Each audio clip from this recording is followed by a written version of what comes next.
There is a particular quality to the South China Sea in the hours before sunrise during the northeast monsoon season, a flat, oily calm that stretches from horizon to horizon without a single whitecap, broken only by the thermal columns rising from the exhaust stacks of the vessels transiting the central corridor, visible on infrared sensors as vertical signatures against the cooler air above the waterline. The sea in that condition does not look contested. It looks like a photograph. It looks like a body of water that belongs to no one and everyone simultaneously, which is precisely what international law says it is, and precisely what the People's Republic of China disputes through the physical presence of its naval assets in the space where that dispute is being conducted. The USS Carrier Strike Group had been operating in the South China Sea for 11 days, executing a series of exercises with regional partner navies that the Pacific Fleet Public Affairs Office had characterized in its official communications as routine scheduled engagement activities. The characterization was accurate in every verifiable detail. The exercises had been planned, the partner navies had been notified, the operational areas had been communicated to the relevant maritime authorities. What the public affairs statement did not emphasize, because it did not need to for the audiences that read it carefully, was that the timing of the exercises, following the third consecutive month in which PLA Navy surface groups had conducted transits through the Taiwan Strait and the Luzon Strait, without the prior notification that the PLA characterizes as customary for foreign navies conducting similar transits near Chinese coastlines, was deliberate. Presence is a message. The carrier had been sent to deliver it. At 3:42 a.m., the Carrier Strike Group's radar picture changed. The contact that appeared first was large, very large. Its radar return was the specific signature of a vessel whose displacement measured in the tens of thousands of tons, a return that the SPY-1 radar's track management software elevated from tentative to confident classification in under 90 seconds based on cross-section analysis. The classification confirmed what the intelligence picture had been suggesting for 6 hours. The PLA Navy's carrier Shandong, operating out of its home port in Sanya and tracked by space-based assets since its departure 43 hours earlier, had arrived in the central South China Sea corridor on a northwest heading that placed it on a direct intercept course with the U.S. Carrier Strike Group's projected track. The Shandong was designated Master Track 1. It was not alone. In the 40 seconds following its classification, 3 additional contacts separated from the clutter around it on the radar picture. A Type 055 guided missile cruiser, positioned 4.1 nautical miles ahead of the carrier as its forward screening element, a Type 052D guided missile destroyer on the carrier's port beam at 3.2 nautical miles, and a second Type 052D on the carrier's starboard beam at 3.6 nautical miles. A 4-vessel formation organized in a carrier protection geometry that was functionally identical to the geometry the U.S. Navy uses to screen its own carriers, because the PLA Navy had studied U.S. Carrier Strike Group doctrine with the thoroughness of a service that intended to replicate it, contest it, and eventually displace it as the primary expression of maritime power in this region. The formation was designated as Master Track 1 through Master Track 4, respectively. The strike group commander was in the flag spaces at 3:44 a.m., reviewing the contact picture with his staff. The situation had the specific quality of a confrontation that had been planned by the other side rather than improvised.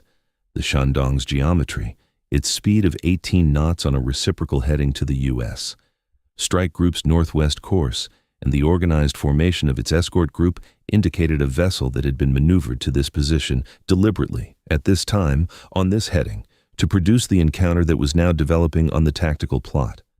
The PLA had sent their carrier to meet the American carrier. The implications of that decision extended from the tactical, where 2 carrier formations were closing on each other in international waters at a combined closure rate of 34 knots, to the strategic, where the decision to deploy the Shandong in this geometry was itself a statement about how the PLA intended to contest U.S. carrier presence in the South China Sea. The strike group commander directed the U.S. formation to maintain its northwest heading and speed. He also directed a tactical communications broadcast to all strike group elements. Battle stations were not yet ordered, but all systems were to reach active standby without further instruction, and all watch sections were to be at their full combat effectiveness billets until further notice. At 3:51 a.m., the Shandong's flight deck became active. The electronic signatures associated with flight deck operations, the specific radar emissions of the carrier's aircraft control systems, the communication frequencies used by the Shandong's air boss and the aircraft handling crews, appeared in the Electronic Warfare Suite's collection picture and were classified within 4 minutes. The Shandong was launching aircraft, not the scramble pattern of a reactive alert, but the organized sequential launch signature of a prepared operation. The first contact appeared at 3:54 a.m. on the air picture, a single J-15 strike fighter climbing from the Shandong's bow ramp on a northwest heading at 420 knots, climbing through 8,000 feet. Then, a second contact at 3:56 a.m., a third at 3:58 a.m. 3 J-15s in 4 minutes, all on northwest headings, all on approach bearings toward the U.S. strike group's position. The air contacts were designated alpha elements in sequence. The U.S. while carrier's flight deck was already active. 2 FA-18F Super Hornets assigned to the Combat Air Patrol had been airborne since 1:30 a.m. on a standard racetrack orbit 40 nautical miles ahead of the formation. They received updated tasking at 3:55 a.m. from the carrier's strike controller, close the inbound J-15 contacts, establish visual identification, maintain a parallel intercept position that communicated the U.S. CAP's presence and its awareness of the J-15's approach geometry without entering an engagement configuration. The CAP aircraft were not sent to intercept. They were sent to be seen. At 4:02 a.m., the surface formation geometry reached the threshold where it required immediate command attention. The Shandong's Type 055 cruiser, Master Track 2, had closed to 28 nautical miles from the U.S. carrier's own position. At the combined closure rate of the two formations, that distance would be inside 15 nautical miles within 23 minutes. 15 nautical miles in carrier strike group geometry is not open water. It is the inner defensive ring of a formation designed to defend against exactly the weapons loadout that the Type 055 carried in its 112 vertical launch cells. Two carrier formations at 15 nautical miles represented a geometry with no historical precedent in the post-Cold War era of U.S. Navy operations in this region. A geometry that compressed the reaction time for any decision at any level of the command chain to intervals that doctrinal planning had not fully anticipated. The strike group commander made his assessment in the time available. The Shandong's approach was a deliberate provocation designed to produce one of three outcomes: a U.S. course change that could be characterized as retreat and documented by the PLA's own censors as evidence of American hesitation in the face of Chinese carrier presence, a collision or near-collision event that could be characterized as American recklessness and used diplomatically to argue for restrictions on U.S. carrier operations in the South China Sea, or a weapons employment by either side that would trigger an escalation chain that neither government had authorized. The Shandong was a provocation engineered to make all three outcomes available while avoiding the appearance of having initiated any of them. The strike group commander held his course. At 4:08 a.m., the Electronic Warfare Suite registered active emissions from the Type 055's HXEU-9B surface-to-air missile targeting radar, a sustained tracking activation that placed a fire control solution on the U.S. carrier's hull and made that solution electronically legible across the entire formation's sensor network. The activation was not a launch sequence. It was a targeting statement. The Type 055 was communicating in the language of active targeting sensors that it had the carrier in its system at this range and was choosing to make that visible. The U.S. strike group's Aegis cruiser, positioned 9 nautical miles ahead of the carrier as its forward shield, activated its own SPY-1D radar in full emissions mode simultaneously with an AN/SLQ 32 jamming activation targeted at the Type 055's fire control frequency. The jamming was narrow band, addressed specifically to the HHQ-9B targeting channel, and operated at a power level designed to degrade the solution without affecting any other system in the electromagnetic environment. The activation was the appropriate response to a targeting sensor. Degrade the targeting sensor. Not fire, not maneuver. Degrade the specific capability being used against you with a specific counter capability designed for that purpose and nothing beyond it. The Type 055's targeting radar shifted frequency at 4:09:14 a.m. The electronic warfare officer followed within 8 seconds. The 3 J-15 contacts had now closed to 31 nautical miles from the U.S. carrier at 4:10 a.m. The U.S. CAP aircraft were in visual contact with Alpha 2 and Alpha 3, the trailing elements of the PLA formation, having established their parallel intercept positions at 4:07 a.m. The KP crews reported by voice on the secure link that the J-15S were in full combat configuration, external pylons loaded, targeting sensors in active search mode. The aircraft were not in an attack profile. They were flying level cruise at 14,000 feet on a steady northwest heading, closing at a rate that would bring them to within visual range of the U.S. Strike group's formation in approximately 8 minutes. They were present. They were configured for combat. They were not yet doing anything with that configuration except being visible. The MH-60R Seahawk, assigned to the carrier's surface warfare coordination mission, received new tasking at 4:11 a.m. The crew was directed to close the Shandong's position and establish an overhead surveillance orbit at 600 feet, transmitting continuous video to the flag spaces. The helicopter descended and moved toward the PLA carrier's bearing. At 4:14 a.m., the crew reported overhead the Shandong at 580 feet, the flight deck visible below them with the organized activity of a carrier that had launched 3 aircraft and was preparing a second wave. Deck crew visible, aircraft being positioned, the specific pattern of a flight deck between launch sequences. The Seahawk crew was recording everything. The Shandong's crew was aware of the helicopter above them. Both sets of professionals were conducting their respective missions with the focused attention of people who understand that what they document today will matter in contexts they cannot yet fully predict. At 4:13 a.m., the PLA formation made its most direct geometrical statement of the engagement. The Type 055 cruiser altered course 8 degrees to the right, a heading change that moved its projected track from a geometry that would pass 12 nautical miles off the U.S. carrier's port bow to a geometry that would pass 6.4 nautical miles off the bow. Not a collision course. Not a ramming approach. A compression of the separation distance at closest point of approach from a number that was uncomfortable to a number that was half as comfortable, achieved by a single heading change that required no weapons employment, no radio communication, and no explicit hostile act under any applicable framework. The statement was pure geometry. We can be closer than you thought. The strike group commander directed no course change. He directed the Aegis cruiser's commanding officer to maintain the SPY-1D at full emissions and the jamming at maximum targeted output. He directed the carrier's air wing to have a second cap section of 2 FA-18Fs ready to launch within 6 minutes. He noted the time of the Type 055's course change in the operational log and continued watching the plot. The second cap section launched at 4:16 a.m. 2 additional Super Hornets climbing off the carrier's catapults on a northwest heading, afterburner exhaust visible from the bridge as twin columns of white light against the dark sky before the aircraft climbed above the overcast.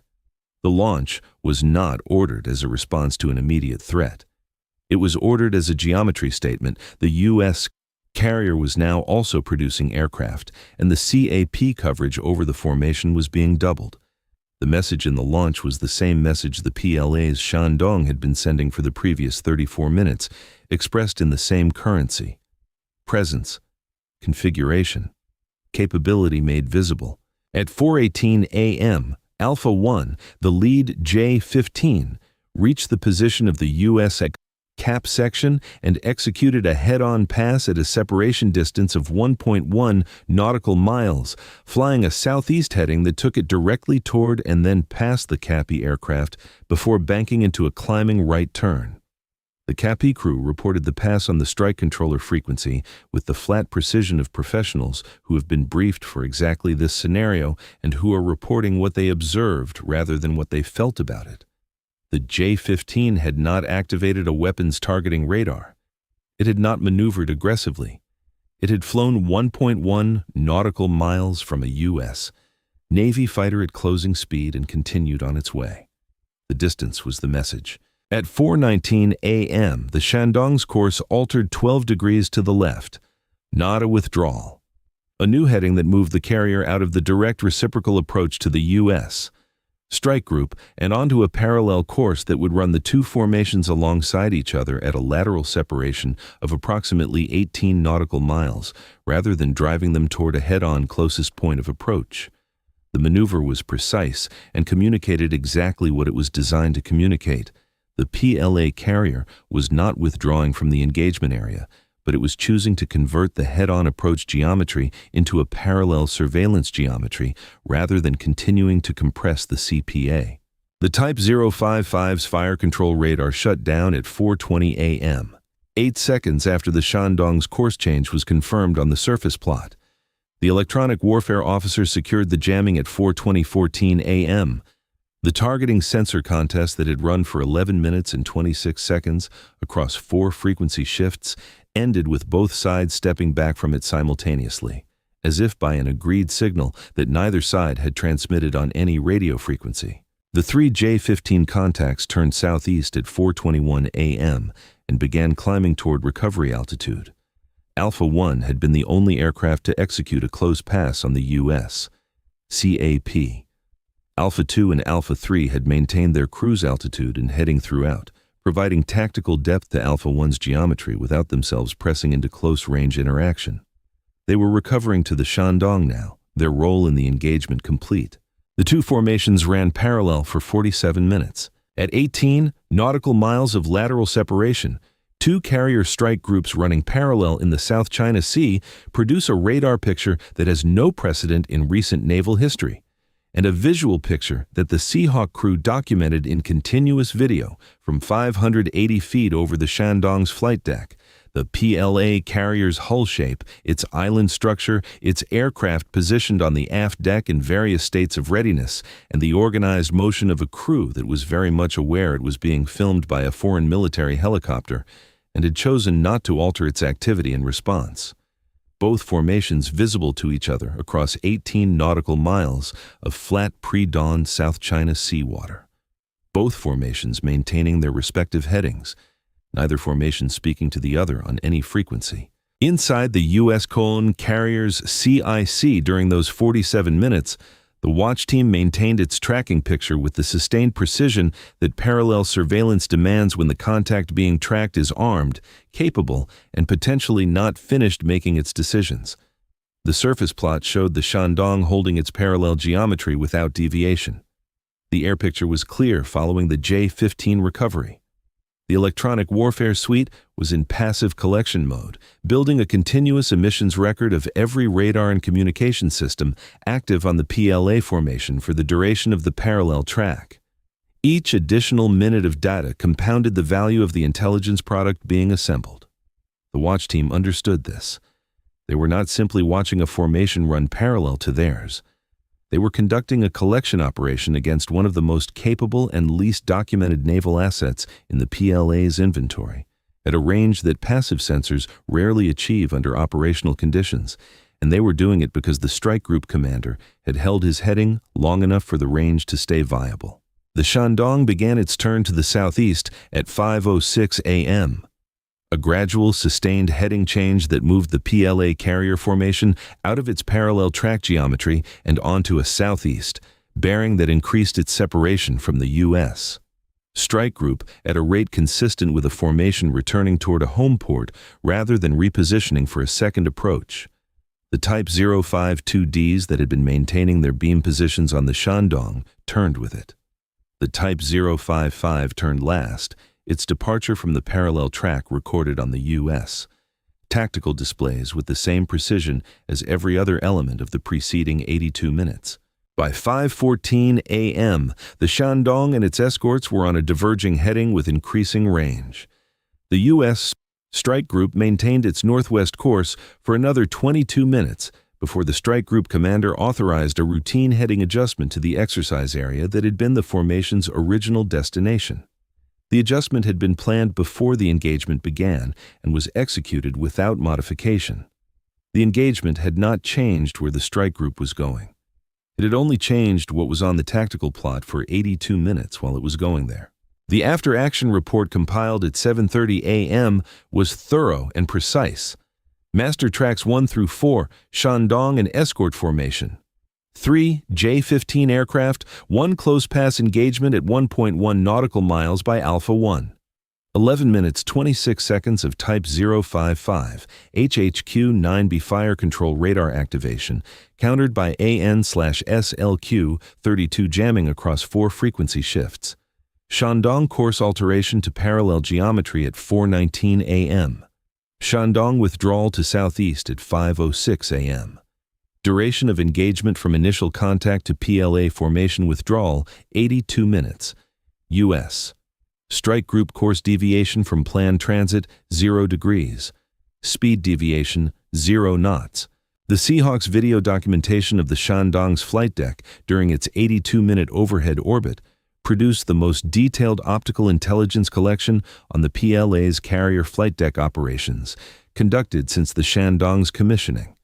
The Electronic Warfare Suite's collection record of the Type 055's emissions during the 11-minute targeting radar activation produced a frequency agility profile and power output characterization that updated the Theater Electronic Order of Battle database for the first time in 7 months. These products had not been the primary purpose of the strike group's South China Sea exercise. They were the incidental product of maintaining course while an adversary chose to be close. There are 2 ways to contest the freedom of the seas. One is to fire. The other is to be present, consistently, routinely, precisely, and with the composure that converts an adversary's escalation into an intelligence collection opportunity rather than a crisis. The Shandong had come to demonstrate that the PLA Navy had a carrier and was willing to put it in the path of an American carrier formation. What it encountered was a formation that noted the demonstration, documented it in every available collection format, countered the targeting radar that accompanied it, held its course for 82 minutes, and continued to its planned destination as if the encounter had been one more scheduled item in an 11-day operating period rather than an event that required a deviation. Because that is what it was. It was one more item. The South China Sea does not remember the formations that turned. It remembers the ones that held their heading while the other side decided what turning meant. 4 PLA contacts. 3 J-15 fighters. 82 minutes. 1 close pass at 1.1 nautical miles. 11 minutes of fire control radar countered and shut down. 0 course changes. 0 degrees yielded.